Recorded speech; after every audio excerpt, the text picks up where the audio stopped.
Time now for another check of your weather forecast. You are taking a live look from Kingston, Jamaica, bracing for Hurricane Melissa as it makes its way to landfall.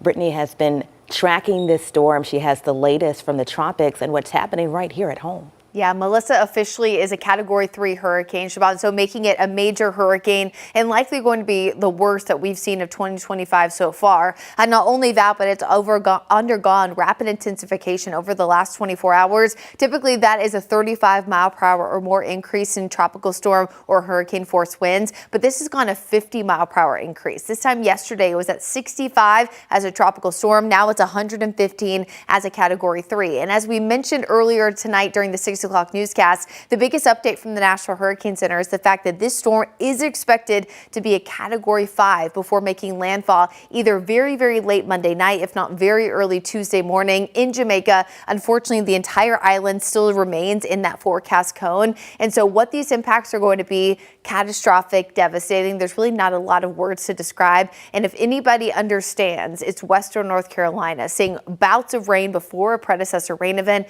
and then an additional 15 to 20 inches of rain, because that's what the island is going to see. Widespread mudslides, landslides, isolated flash flooding areas, especially at those top elevations. And on top of that, with the winds and the flooding risk, this is going to be an issue with extensive infrastructure damage, widespread power outages. Some of these areas likely cut off for weeks, if not months. And then eventually the storm reemerges back over the open ocean and actually beelines for eastern Cuba, where it could make a second landfall there as, again, a major hurricane, likely a Category 3. That would be Tuesday night into Wednesday morning. And then the storm does look to remain a Category 2, if not a low end 3, by Wednesday as it heads toward Turks and Caicos. So a lot of these areas oftentimes can get skirted by these storms, but maybe not a direct landfall. In fact, it's been since the late 80s that a storm of this magnitude has made its way toward Jamaica. And if it does reach that Category 5 status, it would be the worst Jamaica has seen in recorded history, which is about the 1950s, 60s since we've had satellite data.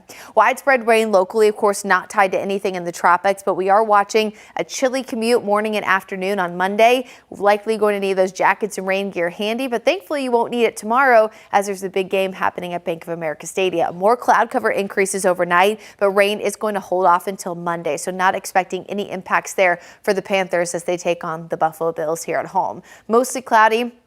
If you thought today was chilly, you're probably going to think Sunday is chilly, but if you thought it was comfortable, you're probably going to think it's comfortable. Temperatures very similar, mid-60s, a few areas, peaks of sunshine, but not going to see a lot of sun for the majority of Sunday. Notice again, we're nice and dry here 6 o'clock. Of course, the game will be well over by then. Areas of light rain as we get closer to Monday morning commute, but notice that the rain becomes heavier, more widespread throughout the day.